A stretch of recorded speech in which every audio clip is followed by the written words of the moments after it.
देश में कोरोना के मामले घटने का नाम नहीं ले रहे हैं और पिछले 24 घंटे में देश में 6,500 से ज़्यादा नए मामले सामने आए हैं कोरोना के और इस दौरान 146 लोगों की मौत भी हो गई है। इसके साथ ही देश में कुल कोरोना संक्रमितों की संख्या 1,45,000 के भी पार पहुंच गई है। कोरोना से अब तक 4,167 लोगों की मौत हो चुकी है। हालांकि अच्छी बात यह है कि इलाज से ठीक होने वालों की संख्या भी बढ़ रही है और अब तक 60,400 से ज़्यादा लोग ठीक होकर घर पहुंच चुके हैं। महाराष्ट्र का सबसे ज़्यादा बुरा हाल है, यहाँ 52,000 के पार मामले पहुंच चुके हैं। दिल्ली की बात करें तो यहाँ पर कोरोना मरीजों का आंकड़ा 14,000 के पार पहुंच चुका है और अब तक यहाँ 276 लोगों की मौत हो चुकी है।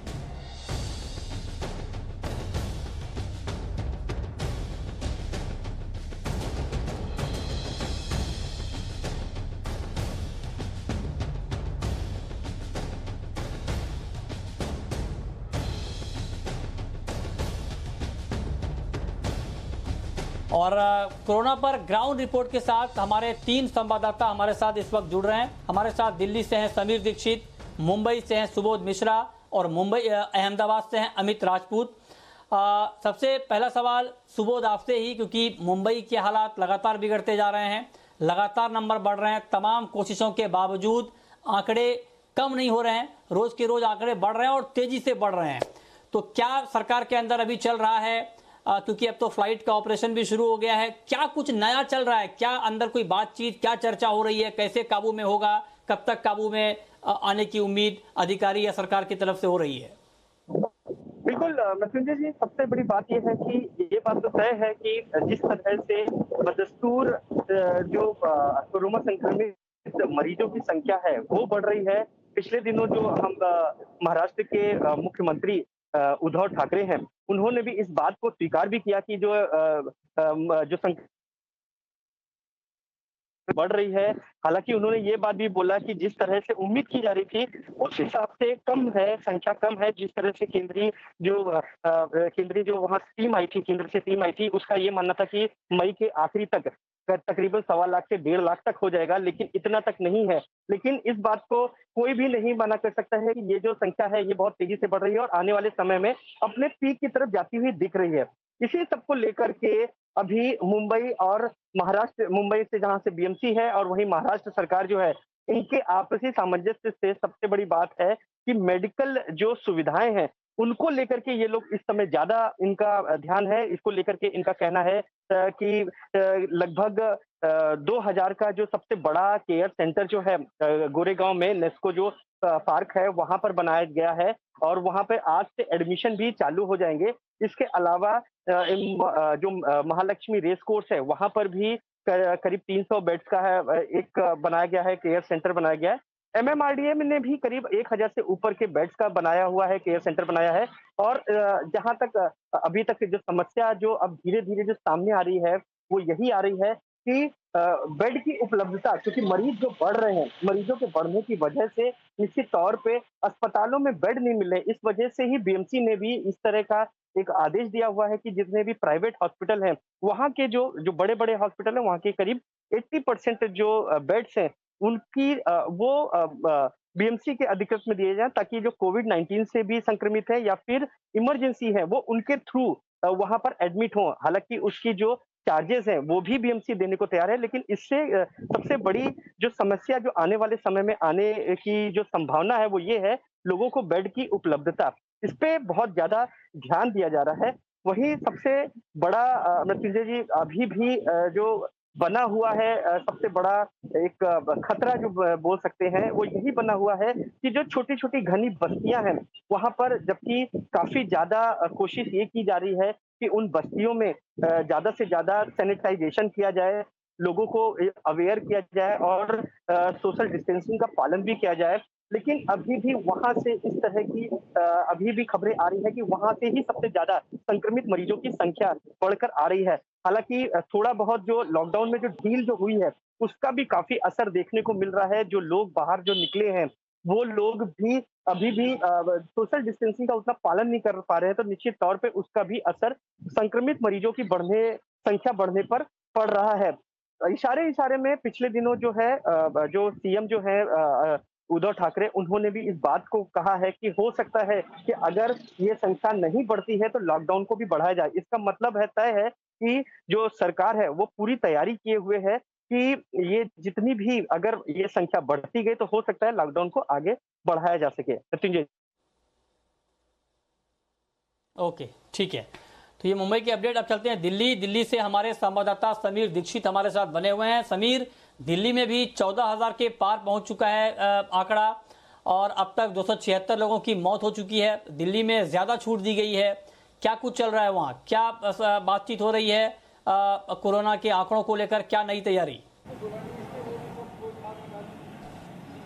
बिल्कुल, सबसे पहले 3 अहम बातों पर आपका गौर करना चाहूंगा कि सबसे पहली बात है कि जो आंकड़े इस वक्त दिल्ली के हैं, कोरोना पॉजिटिव केसेस के जो कुल आंकड़े हैं वो तेजी से रफ्तार पकड़ रहे हैं। पिछले 24 घंटे में 412 नए मामले सामने आए हैं, जिसके चलते दिल्ली में जो टोटल पॉजिटिव केस है वो इस वक्त 14,500 से ऊपर पहुंच गया है ये आंकड़ा, यानी कि 14,500 से ज्यादा है। और जिस रफ्तार से ये आगे बढ़ रहा है, यानी कि डेली आप देखें तो on an average 400-500 positive cases Delhi में निकल के सामने आ रहे हैं, तो इससे ये अंदाजा आप जरूर लगा सकते हैं कि आने वाले दिनों में ये जो कुल आंकड़ा है दिल्ली में पॉजिटिव केसेस का वो कितना आगे चला जाएगा, और जितना ये बढ़ेगा उतना ही ज्यादा दबाव और मुश्किल इन पॉजिटिव पेशेंट्स को ठीक करने के लिए, यानी कि ट्रीटमेंट पर एक जबरदस्त दबाव बनेगा। हालांकि इसके लिए दिल्ली सरकार ने कोशिश ये करी है कि प्राइवेट और सरकारी अस्पतालों में जो कोरोना पॉजिटिव पेशेंट्स के लिए जो बेड की संख्या है उसको बड़ी मात्रा में बढ़ाया जाए। मसलन जो प्राइवेट हॉस्पिटल है उसमें 20% बेड को आरक्षित किया गया है कोरोना पॉजिटिव पेशेंट के लिए, और सरकार के मुताबिक इस एक कदम से प्राइवेट अस्पतालों में 2,000 अतिरिक्त बेड और सरकारी अस्पतालों में 2,500 अतिरिक्त बेड निकल करके आएंगे। पर क्या ये काफी होगा? क्योंकि जिस तरीके से आंकड़े बढ़ रहे हैं जाहिर तौर पे ये तमाम प्रयास लगभग ऊंट के मुंह में जीरा साबित हो रहे हैं। और इसके साथ एक सबसे अहम बात वो ये है कि अब मेडिकल एक्सपर्ट, यानी कि जो इस पूरे कोविड-19 से लड़ने के लिए जिन्होंने अपनी मेडिकल एडवाइस दी है, जिन्होंने रास्ते सुझाए हैं, अब वही मेडिकल एक्सपर्ट ये कह रहे हैं कि जो छूट या जो रियायत सरकार ने दी है, राज्यों ने जो छूट दी है आर्थिक पहिया पटरी पर लाने के लिए, वही एक बड़ी वजह बन रहा है इन पॉजिटिव केसेस को बहुत आगे बढ़ाने में। तो ये सवाल उठ रहा है कि क्या ये छूट या रियायत को एक बार फिर से इस पर ब्रेक लगाना जरूरी होगा। ऐसा इस जो बात कह रहा हूँ उसके पीछे तर्क ये भी है कि गाजियाबाद में वहां पर दिल्ली बॉर्डर को लगभग सील कर दिया गया है। बिना ई पास व्यक्ति को गाजियाबाद या नोएडा बॉर्डर से आगे आने जाने की अनुमति नहीं दी जा रही है। और इसके पीछे वजह यह है कि ज्यादातर यानी कि नोएडा, गाजियाबाद या जो पड़ोसी जिले हैं दिल्ली से सटे हुए, जितने भी जिलों की बाउंड्री लगती है, वहां पर जो पॉजिटिव केसेस में उछाल आ रहा है उनका लिंक, उनका कहीं ना कहीं कनेक्शन दिल्ली से बैठ रहा है। तो ये सभी राज्य कोशिश ये जरूर कर रहे हैं कि इन केसेस को रोका जाए, लेकिन संक्रमण बहुत तेजी से फैल रहा है और जितनी भी नीतियां अपनाई जा रही हैं राज्य स्तर पे वो माकूल साबित नहीं हो रही हैं। दिल्ली में आपको एक बात और बता दूं कि अभी तक क्या था कि जितने हॉटस्पॉट थे, जितने भी कंटेनमेंट जोन थे, वहां से पॉजिटिव केसेस की संख्या आ रही थी, लेकिन अब इसमें चिंता की बात यह है कि ये दायरा काफी बढ़ गया है। बड़ी संख्या में पॉजिटिव केसेस इन हॉटस्पॉट के बाहर आ रहा है। एक और गंभीर बात की तरफ आपका इशारा कर दूं कि दिल्ली एयरपोर्ट में सुरक्षा में तैनात CISF के सेंट्रल इंडस्ट्रियल सिक्योरिटी फोर्स के 20 जवानों को भी कोरोना पॉजिटिव पाया गया है। तो ये भी एक सूचना सामने आई है जिससे और गंभीरता की तरफ बात बढ़ती है, क्योंकि अगर सुरक्षा कर्मी या फ्रंट लाइन वॉरियर भी लगातार उनमें पॉजिटिव केसेस की संख्या आएगी या बढ़ेगी तो पूरी व्यवस्था पर उसको संभाल पाना बहुत मुश्किल होगा। इस वक्त भी हम दिल्ली एयरपोर्ट में मौजूद हैं। यहाँ पर सभी लोग जो इस पूरी व्यवस्था में तैनात है वो पूरा एहतियात बरत रहे हैं, ख्याल रख रहे हैं, लेकिन ये जो डेडली वायरस है, ये जो खतरनाक वायरस है, इसकी चपेट में बड़ी संख्या में लोग आ रहे हैं और ये राज्य सरकार के लिए भी बहुत बड़ी चुनौती साबित हो रही है। जी ओके, तो ये दिल्ली के अपडेट कि दिल्ली में इसको लेकर क्या कुछ चल रहा है। आप चलते हैं अहमदाबाद, जहां से हमारे संवाददाता अमित राजपूत हमारे साथ जुड़े हैं। अमित, गुजरात सरकार की क्या तैयारी हो रही है कोरोना के संक्रमण को रोकने के लिए, और अहमदाबाद के ताजा हालात क्या हैं? मृत्युंजय जी, जैसे कि हमारे 2 सहयोगियों ने बताया उसी तरह से अहमदाबाद की हम बात करें तो अहमदाबाद की हालात जो हैं वो कुछ ज़्यादा ठीक नहीं है। अहमदाबाद और गुजरात के अंदर लगातार हर शाम 7 बजे के आसपास जो हेल्थ के सेक्रेटरी हैं डॉक्टर जयंती रवि, उनकी तरफ से एक प्रेस कॉन्फ्रेंस की जाती है और जब जब वो प्रेस कॉन्फ्रेंस हर रोज़ शाम को होती है तो हर रोज़ कोरोना जो है वो ट्रिपल सेंचुरी यानी 300 से ज़्यादा केस जो हैं वो पूरे गुजरात में आते हैं और उसमें 250 जितने मामले हैं वो सिर्फ अहमदाबाद में निकल के आते हैं। अहमदाबाद की हम बात करें तो अहमदाबाद में भी 10,000 से पार जो है वो कोरोना के पेशेंट के आंकड़े पहुंच चुके हैं। गुजरात में भी लगभग हम करें तो गुजरात में भी 15,000 के आसपास मामले जो हैं वो पहुंचने वाले हैं।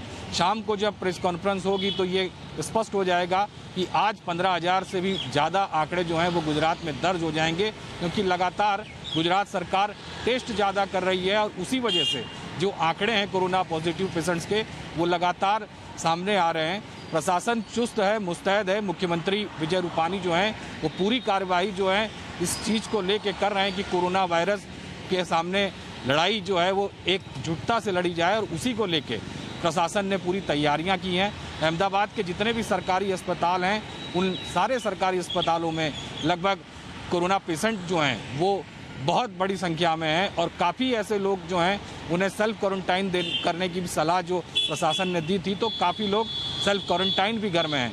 अभी जिस जगह पर हम मौजूद हैं मृत्युंजय जी, ये अहमदाबाद का पश्चिम इलाका है। अहमदाबाद का पूर्व इलाका अभी भी पूरी तरीके से लॉकडाउन है। पूर्व इलाके के बाद पश्चिम इलाके में जब ये देखा गया कि केसेस यहाँ पे कम हैं और यहाँ पे धंधा रोजगार ज़्यादा है, कॉरपोरेट ऑफिसेज हैं, तो इस क्षेत्र को खोला जाए। तो यहाँ पर सरकार की इजाज़त से सुबह 8 बजे से 3 बजे तक की मंजूरी दी गई है। और आप देख सकते हैं कि मैं एक दृश्य बताना चाहूँगा हमारे दर्शकों को कि 3 के बाद भी जो पश्चिम इलाके के अंदर हैं लोगों का आवागमन चालू है। लोग मास्क को लेके इतने गंभीर नहीं हैं, लेकिन आप देख सकते हैं कि 3 बजने के बाद भी जब यहाँ पर लॉकडाउन का अमल शुरू हो जाता है उसके बावजूद भी लोग यहाँ पर निकल रहे हैं।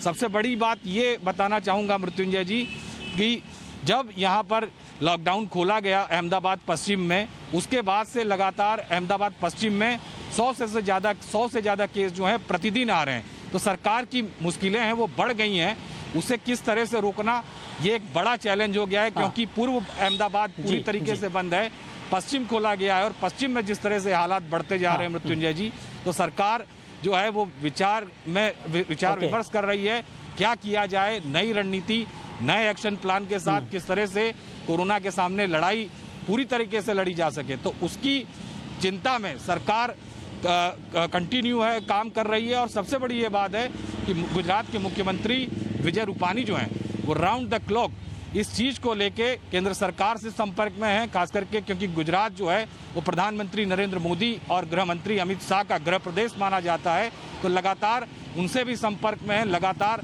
डॉक्टर्स की टीमें। ठीक है अमित, आपने बहुत महत्वपूर्ण अपडेट दिया है। हाँ, और आपने बताया कि किस तरह से वहाँ पर तैयारी चल रही है राज्य सरकार की तरफ से कि कैसे इसको काबू में किया जाए, हालांकि हालात वहाँ भी बेहतर नहीं है। बहुत शुक्रिया अमित आपका और सुबोध आपका ये कोरोना पर अपडेट हम तक पहुँचाने के लिए।